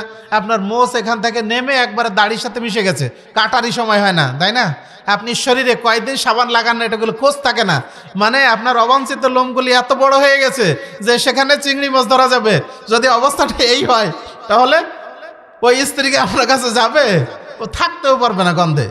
সেই সাথে আর একটা জিনিস বলি, আমাদের অনেকেরই ধূমপানের অভ্যাস আছে না? তাহলে একজন মানুষ ওই পাশে যদি থাকে, তাহলে এই ধূমপানের গন্ধে আর একজন মুসল্লি সালাত আদায় করতে পারে না। এক বিছানায় কি করে একজন মানুষ যে ধূমপান করে না সে থাকবে, কি করে থাকবে বলেন তো? সুতরাং আপনাকে আমাকে একটু নিজে পরিপাটি পরিচ্ছন্ন হওয়ার দরকার। আল্লাহ রসুল সাল্লাল্লাহু আলাইহি ওয়াসাল্লাম বলছেন, মান কানা লাহু শাআরাতুন ফালিয়ুকরিম, যার চুল আছে সে যেন ওটাকে পরিপাটি করে। তাহলে আপনার চুল আছে, দাড়ি আছে, এগুলো একটু সুন্দর আঁচড়িয়ে সুন্দর থাকেন। আপনি যেরকম আছেন ওই রকম থাকেন, পরিপাটি থাকেন, একটু সেজে গুজে থাকেন। এতে কি গুনাহ হবে? আপনার গুনাহ হবে না। অমকের ছেলেটা, অমকের স্বামী, অমকের অমক, সে কত সুন্দর থাকে, কত সুন্দর সেজে গুজে থাকে, যখন এগুলি আমাদের মা বোনের দেখে তখন মনটা খারাপ হয়, তাই না?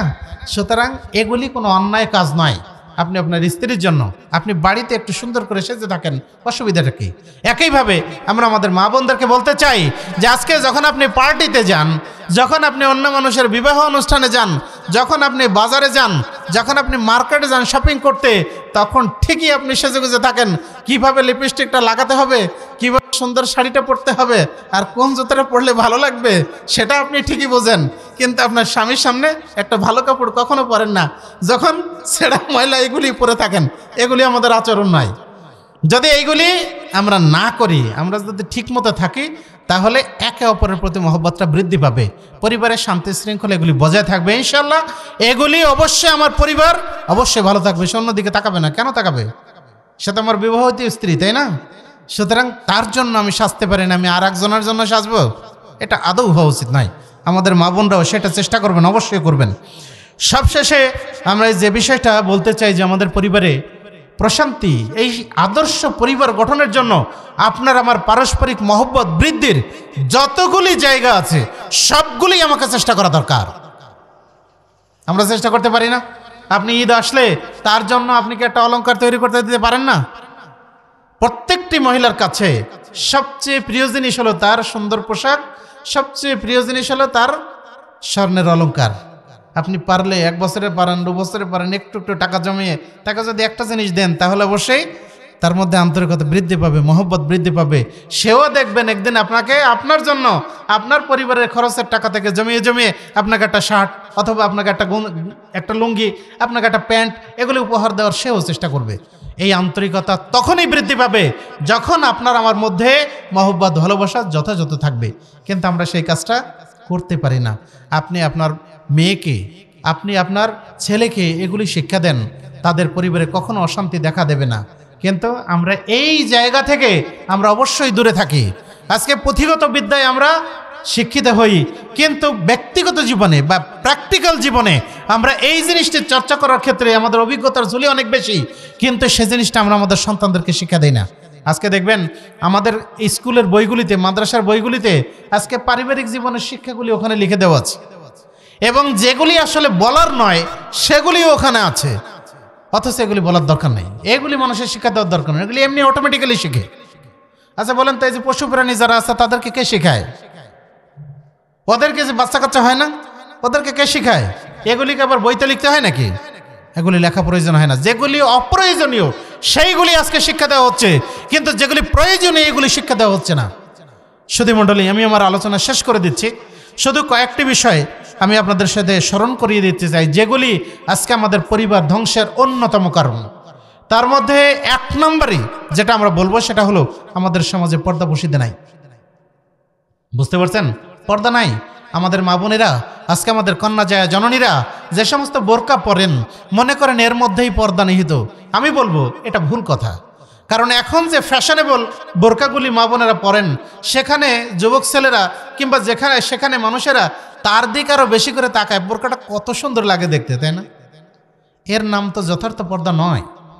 আল্লাহ বলছেন, ওয়াকারনা ফি বুয়ুতিকুন্না ওয়ালা তাবাররাজনা তাবাররুজাল জাহিলিয়াতিল উলা, তোমরা তোমাদের বাড়িতেই অবস্থান করো, আর ওই প্রাচীনকালের প্রথম যুগের ওই জাহেলদের মতো তোমরা বাইরে ঘোরাফেরা করো না। একান্ত যদি বাধ্য হতে হয় মা বোনের বাইরে যাবেন, কিন্তু যথার্থ পর্দা বজায় রেখে তিনি বাইরে যাবেন। একটা জিনিস আমরা অবশ্যই খেয়াল করি, সেটা হলো দেখেন জেনা ব্যভিচারের এই ঘটনা, এইগুলি বাহিরের লোকের সাথে কি হয়? বাহিরের লোকের সাথে হয় না। কোথায় হয়? নিজের পরিবারের ভিতরে হয়। ভাবি, দেবর, চাচাতো ভাই, খালাতো ভাই, ফুফাতো ভাই, মামাতো ভাই, এগুলির সাথে ওই চাচাতো বোন, খালাতো বোন, মুবাতো বোন, মামাতো বোন, এগুলির সাথেই তো ঘটে, তাই না? যারা একান্তই আপন, তাহলে এর সাথে প্রতিনিয়ত অথবা মাঝে মধ্যেই দেখা হয়। কিন্তু যে মহিলাকে আমি রাস্তায় দেখলাম, জীবনে তার সাথে আর আমার দেখা নাও হতে পারে। তাহলে আপনি রাস্তায় যখন বেরোচ্ছেন তখন আপনি বোরকা পরছেন, আর বাড়ির ভিতরে আপনার যথার্থ পর্দা ওখানে নাই। এটাই হচ্ছে আমাদের পরিবার ধ্বংসের অন্যতম কারণ।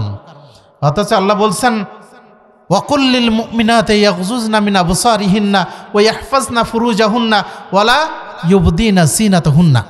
তুমি মুমিনা নারীদেরকে বলে দাও তারা যেন তাদের চোখকে অবনমিত রাখে, তারা যেন তাদের নিজের সৌন্দর্য প্রদর্শন করে না চলে, এবং তারা যেন তাদের যেগুলি গোপন অঙ্গগুলি এগুলি যেন তারা ঢেকে রাখে।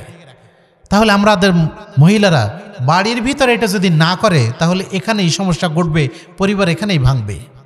2 নম্বর যে বিষয়টা সেটা হলো এই, আজকে দেখুন আমরা আমাদের স্ত্রীদেরকে কিংবা আমরা যারা স্বামী আছি তারা আমাদের স্ত্রীদেরকে সময় দিতে অভ্যস্ত নই। আমাদের কাছে এই যে অ্যান্ড্রয়েড সেট আছে, তাই না? প্রত্যেকের কাছেই থাকে, তাই না? আপনি যতক্ষণ বাড়িতে থাকছেন, যতক্ষণ আপনি বাড়িতে আছেন, যতক্ষণ আপনি বাহিরে আছেন, ততক্ষণ আপনি অফিসে কাজ করছেন, অথবা আপনি ব্যবসা বাণিজ্য করছেন, অথবা আপনি কৃষি কাজ করছেন। সেই সময় তার আপনার স্ত্রীকে সময় দেওয়ার সুযোগ নাই, তাই না? কিন্তু এখন আপনি বাড়িতে আসছেন, এখন আপনি কি করছেন? আপনি মোবাইলটা নিয়ে ফেসবুক ব্রাউজ করা শুরু করছেন, আর এখানে বসে আপনার স্ত্রী কি করলে এতক্ষণ বসে আছে, এই রাত 10টা পর্যন্ত বসে আছে, স্বামী কখন বাড়িতে আসবে আর তখন তার সাথে আমরা একসাথে খাবো। কিন্তু আপনি এসেই হাত মুখ ধোয়াও নাই, কিছু নেই, জামাটা খুলে কোনো মতে ফেলে দিয়ে আপনি মোবাইল নিয়ে বসে গেলেন। এটা কি আমাদের কাজ? আপনাকে তো খোঁজ নেওয়া দরকার, বাড়ির কে খেলো কি, খাওয়া দাওয়া করলো কি না, ছেলেপেলে লেখাপড়া করলো কি না, বা আমার স্ত্রীরা কোথায় আছেন, কি করছেন, সে কি অবস্থায় আছে, এগুলি খোঁজখবর আমাদের নেওয়া উচিত না? কিন্তু দেখা যায় আমরা এইগুলি নেই না। আফসোসের বিষয় হলো, যখন একজন মানুষ পরকীয়ায় লিপ্ত হয়, সে তখন অন্য মানুষের সাথে, অন্য নারীর সাথে, অন্য জায়গায় ডেটিং করার সুযোগ পায়।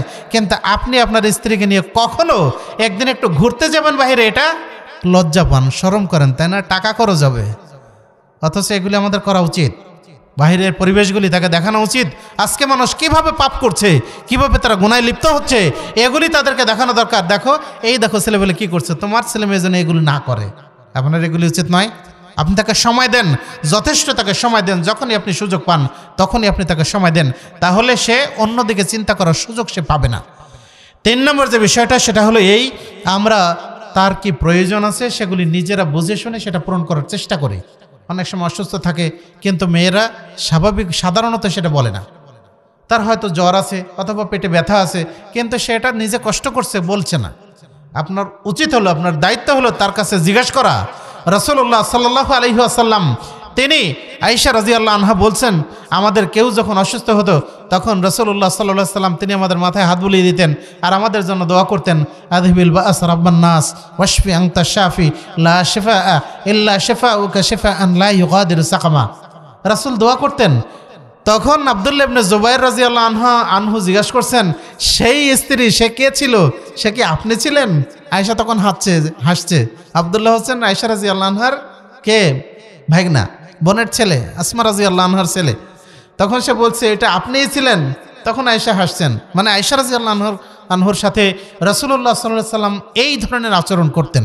অসুস্থ আছে তার সেবা করছে, তার প্রয়োজন আছে তাকে তিনি সহযোগিতা করছেন। যখন তিনি নতুন স্ত্রী বিয়ে করলেন জুয়াইরিয়া রাদিয়াল্লাহু আনহাকে, তখন তিনি কিন্তু ওই যে মানে সফরের মাঝখানেই তার সাথে কিন্তু বাসর যাপন হয়। এবার জুয়াইরিয়া উটের পিঠে উঠতে পারছে না। রাসূলুল্লাহ সাল্লাল্লাহু আলাইহি ওয়াসাল্লাম নিজে হাঁটু ভাঁজ করে দিয়ে মাটিতে বসে তিনি হাঁটুর উপরে তাকে বলছেন, এখানে ভর দিয়ে উটের পিঠে ওঠো। তাহলে তিনি তার স্ত্রীদের জন্য কতটা তিনি সহযোগী মানসিকতা ছিল তার। তিনি সহযোগিতা করতেন, সবসময় হেল্প করতেন, তাদের প্রয়োজনটা তিনি বোঝার চেষ্টা করতেন। আমরা কি করি? আমরা কিন্তু নিজেরটাই বেশি বুঝি, নিজেরটা ভালো বুঝি, কিন্তু অপরেরটা বোঝার চেষ্টা করি না। এই জন্যই আমাদের মধ্যে সমস্যাটা এগুলি বেশি করে ঘটে। 4 নম্বর যে বিষয়টা সেটা হলো আমরা আমাদের স্ত্রীদেরকে কিছুটা গুরুত্ব দিতে শুরু করি, তাই না? কিছুটা গুরুত্ব দিই। একটু আগে বললাম না, আমরা বলি যে আর পরিবার নিয়ে তোমার মাথা ঘামানোর কি দরকার, আমি ইনকাম করি আমিই খরচ করব, এ ব্যাপারে তোমার পরামর্শ দেওয়ার কি দরকার? সেটা না করে কোন কাজটা করলে সেটা আমাদের উভয়ের জন্য কল্যাণ হয়, কোন কাজটা করলে আমাদের সন্তানের জন্য এটা ভবিষ্যৎ জীবনে এটা কাজে লাগবে, আমি কি আমার স্ত্রীর সাথে পরামর্শ করতে পারি না? অবশ্যই পরামর্শ করতে পারি। তখন তার বুকটা ভরে যাবে যে না, আমাকেও আমার স্বামী গুরুত্ব দেয়, আমার পরামর্শ নেয়। তাহলে এটা থেকে আমাদের গুনাহ হবে? অবশ্যই নয়। এটা যখন আমরা করি না তখনই কিন্তু আমাদের মধ্যে এই সমস্যাগুলি আস্তে আস্তে তৈরি হয়। একদিনে তো আর সমস্যা হয় না, তাই না? আস্তে আস্তে করে এই সমস্যাগুলি তৈরি হয়। এই সমস্যা তৈরি করার জন্য মূলত প্রধানত আমরা দায়ী।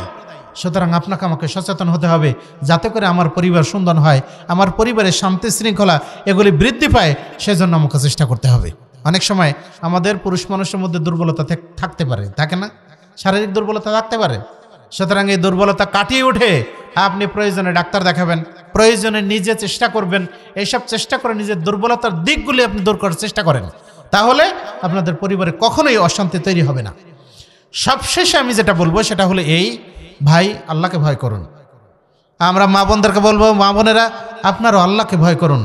পরকীয়া এগুলি থেকে, পরকীয়া বোঝেন তো, নিজের স্বামী থাকতেও আরেকজনের সাথে নিজে ফষ্টিনষ্টি করা, নিজের স্ত্রী আছে তারপর অন্য মহিলার কাছে যাওয়া, এইগুলি থেকে অবশ্যই বিরত থাকতে হবে।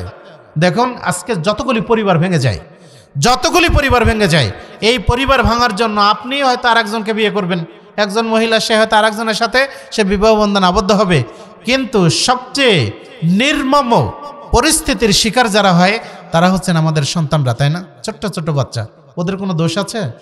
ওদের তো কোনো দোষ নাই। অথচ আপনি এই পরকীয়া করে পরিবারটা ভেঙে দিয়ে আপনি তাদেরকে বিপদে ফেলছেন। কারণ আমাদের দেশে একটা কথা বলে, বাপ যদি দ্বিতীয় বিয়ে করে তাহলে বাপ আর বাপ থাকে না, সে তখন তাওই হয়ে যায়। বুঝতে পারলেন? তাওই হয়ে যায়। কারণ তার আচরণটা ওইভাবে থাকে না। নতুন যে মহিলা আসে তার প্রতি আসক্তির কারণেই হোক আর তার প্রতি ভালোবাসার কারণেই হোক, যে কারণেই হোক না কারো, তখন সে আগের পক্ষের ছেলেপেলেদেরকে আর ভালোভাবে দেখে না, তাদের প্রতি দায়িত্ব পালন করে না। এইটাই বাস্তবতা। ইল্লা মাশাআল্লাহ 2-1টা ক্ষেত্রে সেটা হতে পারে, কিন্তু অধিকাংশ ক্ষেত্রে আমরা যেটা দেখি সেটা হলো এই কাজই ঘটে। সুতরাং পরিবারটা যেন টিকে থাকে। আমরা বিবাহ শাদী কেন করি, কেন আমরা করি? রাসূলুল্লাহ সাল্লাল্লাহু আলাইহি ওয়াসাল্লাম বলছেন, তাজাওয়াজুল ওয়ালুদাল ওয়াদুদা ফাইন্নী মুকাথিরুম বিকুমুল উমামা। তোমরা বেশি বেশি সন্তান দায়নি এবং যারা বেশি বেশি ভালোবাসতে পারে ওই সমস্ত মহিলাদেরকে বিবাহ করো। কারণ আমি কিয়ামতের দিন তোমাদের বেশি দেখে, সংখ্যাধিক্য দেখে আমি নিজে গর্ববোধ করব, আমি নিজে গর্ব করব।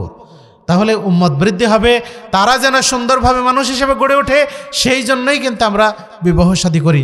সুতরাং এখানে যেন কোনোভাবে আমাদের মধ্যে মনোমালিন্য তৈরি না হয় এবং সেটা যেন স্থায়ী রূপ লাভ না করে, আমরা সেই চেষ্টাই করব। আজকে রাসূলুল্লাহ সাল্লাল্লাহু আলাইহি ওয়াসাল্লাম সেই ১৫০০ বছর আগে আমাদেরকে বলে গেছেন, দেখো তোমাদের মধ্যে কোনো মানুষ যেন এমন কাজ না করে যে সে দিনের বেলা তার স্ত্রীকে গোলামের মতো পিটায়, কার মতো? গোলাম, কৃতদাস, তার মতো প্রহার করে, আর রাত্রে গিয়ে তার সাথে এক বিছানায় রাত্রি যাপন করে। তাহলে এটা আমাদের লজ্জা লাগবে না? সুতরাং আপনি কি করে আপনার স্ত্রীকে পিটাবেন? হাকিম বিন হিজাম রাদিয়াল্লাহু আনহু থেকে বর্ণিত, তিনি বলেন, রাসূলুল্লাহ সাল্লাল্লাহু আলাইহি ওয়াসাল্লামকে আমি জিজ্ঞাসা করলাম, হে আল্লাহর রাসূল, আমাদের স্বামী স্ত্রীর মধ্যে পারস্পরিক হক কি? রাসূলুল্লাহ সাল্লাল্লাহু আলাইহি ওয়াসাল্লাম তখন বললেন, যখন তুমি খাবে তখন স্ত্রীকে খাওয়াবে, ভালো খাবার তৈরি হয়েছে, আর আমি পেট ভরে যতক্ষণ চোখে পেটে ধরে ততক্ষণ খেতেই আছি, পরে থাকলো কি না থাকলো এটা আমার খেয়াল নাই, এটা আমার দায়িত্বশীলতা নয়, বরং আমিও খাবো, আমার স্ত্রীর আছে কিনা সেটাও খোঁজ রাখবো, প্রয়োজনে একসাথে মিলেমিশে খাবো। আনাস রাদিয়াল্লাহু আনহুকে রাসূল সাল্লাল্লাহু আলাইহি সাল্লাম, তিনি আনাস জিজ্ঞাসা করলেন, আল্লাহ রাসূল, আমরা খাই কিন্তু আমরা পরিতৃপ্ত হই না, বরকত হয় না। রাসূল বললেন, একসাথে খাও, বরকত হবে। তাহলে আমরা পরিবারের সবাই একসাথে খেতে পারি, তাই না? এক প্লেটে যদি নাও হয় তাও আমরা একসাথে বসে খেতে পারি, বরকত হবে ইনশাআল্লাহ। ২ নম্বরে তিনি বললেন, ওয়া তাকসুহা ইদা কাসাউতা, যখন তুমি নতুন পোশাক পরবে অথবা পোশাক পরিধান করবে, যে মানের পোশাক পরবে তোমার স্ত্রীকে ওই মানের পোশাক পরাও। অন্য হাদিসে রাসূল সাল্লাল্লাহু আলাইহি সাল্লাম বলছেন, যখন তুমি উপার্জন করতে পারবে তখন তুমি তাকে পোশাক পরাবে। আর ওয়ালা তুকাব্বিহিল ওয়াজহা ওয়ালা তুকাব্বিহ, তুমি তাকে খারাপ ভাষায় গালি ওয়ালাজ করবে না। ওয়ালা তাজরিবিল ওয়াজহা, মুখে মারবে না। এগুলির মধ্যে আমাদের জন্য শিক্ষা নাই। সুতরাং আমরা আমাদের স্ত্রীদের হক এগুলি আমরা পূরণ করার চেষ্টা করবো ইনশাআল্লাহ। সেই সাথে আমরা আমাদের মা বোনদেরকেও বলবো যে আমাদেরকেও স্বামীর যে হকগুলি এগুলি আমাদেরকে জানতে হবে। রাসূলুল্লাহ সাল্লাল্লাহু আলাইহি ওয়াসাল্লাম বলছেন, কোনো মহিলা তার রবের হক ততক্ষণ পর্যন্ত আদায় করতে পারবে না যতক্ষণ পর্যন্ত সে তার স্বামীর হক আদায় না করবে। তাহলে স্বামীর হক অত্যন্ত অত্যন্ত গুরুত্বপূর্ণ, অত্যধিক। সুতরাং সেটা বুঝে আমরা প্রত্যেকেই স্বামীর যথাযথ হক আদায় করার চেষ্টা করব, নিজের লজ্জাস্থানকে হেফাজত করব। আমরা পরিবার পরিজনকে এগুলি সুন্দরভাবে গড়ে তোলার জন্য আমরা সবাই চেষ্টা করব। আল্লাহ আমাদের সবাইকে তৌফিক দান করুন, আল্লাহুম্মা আমিন। পরিশেষে যারা এই অনুষ্ঠানের আয়োজন করেছেন, যারা এই অনুষ্ঠানের জন্য বিভিন্নভাবে সহযোগিতা করেছেন এবং যারা এখানে উপস্থিত হয়েছেন, আমরা সবার জন্য দোয়া করছি। আল্লাহ যেন আমাদের সবাইকে কাল কিয়ামতের মাঠে জান্নাতুল ফেরদৌস দান করেন, আল্লাহুম্মা আমিন। সেই সাথে আমরা আল্লাহর কাছে আরও দোয়া করি, আল্লাহ যে আমাদেরকে এই সময়টুকু কোরবানি করার তিনি তৌফিক দান করলেন, আমরা সেজন্য আল্লাহর কাছে দোয়া করি আল্লাহ যেন আমাদের এই সময়টাকে তিনি সাদাকায়ে জারিয়া হিসেবে তিনি কবুল করেন, আল্লাহুম্মা আমিন। যে মাদ্রাসার উদ্যোগে আজকে আমাদের এই আয়োজন, সেই মাদ্রাসা হচ্ছে মহিলাদের তৈরি করার জন্য আজকের এই আয়োজন। আজকে মহিলাদের তৈরি করার জন্য আমির জামাতের লেখা বিবাহ পরিবার বই আছে, আর আমাদের লেখা ছোট্ট একটা বই ইসলামী পরিবার গঠনের উপায় আছে। আপনারা যদি বইগুলি বাড়িতে রাখেন, আপনি পড়ার সময় না পেলেও আমাদের মা বোনেরা, আমাদের ছেলেপেলেরা এগুলি পড়বে। এগুলি পড়ে কিন্তু নিজের মধ্যে লালন করবে যে আমাকে কেমন মানুষ হওয়া দরকার, তাই না? এগুলি আমাদের বাড়িতে রাখা দরকার। আমরা এগুলি রাখলে নিজেরা পড়বে এবং অন্যদেরকে পড়ার জন্য ইনশাআল্লাহ উদ্বুদ্ধ করব। মহিয়সী মা, আদর্শ সন্তান গঠনে মহিয়সী মা ইতিহাসের কালজয়ী কাহিনী, একটা গুরুত্বপূর্ণ বই। আনাস রাদিয়াল্লাহু আনহু, তারপরে ইবনে তাইমিয়া, সুফিয়ান সাউরি, আহমদ ইবনে হাম্বল, এরকম প্রমুখ আলেমদের পিছনে তাদের মা যে অবদান রেখেছিলেন, সেই অবদানের স্বীকৃতি হচ্ছে এই বইটা। আপনার মধ্যে সব কিছু পাবেন ইনশাআল্লাহ। আজকে আমরা অনেকেই অভিযোগ করি যে আমাদের ছেলেরা বেয়াদব হয়ে গড়ে উঠছে, আদব জানে না। তাহলে আদব তাদেরকে শিক্ষা তো দিতে হবে, তাই না? আদব না শিখালে জানবে কোত্থেকে? আপনি এখানে শুরু করে এখানে মানুষের জীবনের যত প্রকার আদব হতে পারে সব কিছু এখানে আছে। অজু থেকে শুরু করে আপনার হজ পর্যন্ত, আপনার পারিবারিক জীবন থেকে শুরু করে একেবারে আপনার মানে একেবারে দাম্পত্য জীবনের গোপনীয় বিষয়গুলি কি আদব রক্ষা করা দরকার সেগুলিও এখানে আছে। আপনি সম্পদ অর্জন করবেন, কোথায় ব্যয় করবেন, সব বিষয়গুলি এর মধ্যে পাবেন ইনশাআল্লাহ। আপনারা এই বইটা সংগ্রহে রাখতে পারেন। যদিও বইয়ের দাম একটু বেশি, 450 টাকা গায়ের দাম। আজকের জন্য আপনাদের জন্য 50 টাকা ছাড়, যে নেবেন আমরা 400 টাকা দেবো ইনশাআল্লাহ। এই সাথে আমাদের অনেকেরই সালাদ শিক্ষা, আমরা অনেকেই সালাদ সুন্দর করে পারি না। আমরা সালাদ শিক্ষার জন্য বাড়িতে সালাতুর রাসূল বই রাখতে পারি। আজকে আমরা পোশাক পর্দার কথা বলেছি, তাই না? পোশাক কেমন হবে, পর্দা কিভাবে হবে, সেটার জন্য আপনি পোশাক ও পর্দা বইটা রাখতে পারেন। এ ধরনের গুরুত্বপূর্ণ বইগুলি আমাদের আছে। আজকে আব্দুল্লাহ আল মারুফ যে বিষয়ে বক্তব্য রাখলো, আমাদের আত্মসমালোচনা, তাই না? আত্মসমালোচনা করা দরকার, এবং আত্মসমালোচনার জন্য আমাদের প্রত্যেককে আল্লাহর কাছে তৌফিক কামনা করা দরকার। তাহলে কি দোয়াগুলি আমরা পড়বো সে সম্পর্কে দোয়ার বই আমাদের সামনে আছে। সর্বোপরি আজকে যে মাদ্রাসার উদ্যোগে আমাদের এই আয়োজন, সেই মাদ্রাসার সামনের দিকে যেন এগিয়ে যায়। আমরা আমাদের মেয়েদেরকে দিয়ে, আমরা আমাদের সার্বিক সহযোগিতা দিয়ে মাদ্রাসাকে সামনের দিকে এগিয়ে নেব। আল্লাহ আমাদের সবাইকে তৌফিক দান করুন, আল্লাহুম্মা আমিন। আকুলু কওলি হাযা আস্তাগফিরুল্লাহ লি ওয়া লাকুম ওয়া লিসাইরিল মুসলিমিন। আসসালামু আলাইকুম ওয়া রাহমাতুল্লাহি ওয়া বারাকাতুহু।